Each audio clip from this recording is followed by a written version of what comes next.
Ashraf good night. അതെ, നാളെ രാവിലെ 5:30 ഫ്ലൈറ്റ്.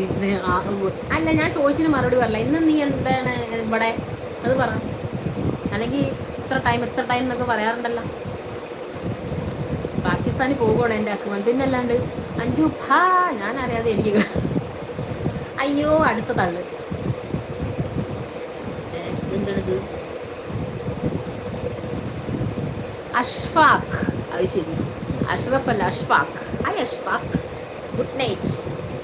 നിങ്ങളൊന്നും പണയണ്ടാന്ന് പറയുന്നു അഞ്ചു. അതെ, ഒന്നും പണയണ്ട, ഏകദേശമൊക്കെ പിടുത്തം കിട്ടിയെന്നൊക്കെ. ഇപ്പം നീ നല്ല കറക്റ്റ് എയറിലാണ് വെക്കും. ഏത് രീതിക്ക് നീ പറഞ്ഞാലും എന്ത് പറഞ്ഞാലും എനിക്കറിയാം. പക്ഷെ നീ ഇപ്പം ഫുൾ എയറിലാണ്. ഒന്ന് ആലോചിച്ച് നോക്ക്. നമുക്ക് നല്ല കാര്യമുണ്ടോ ലൈവിൽ വന്ന് വിളമ്പാൻ.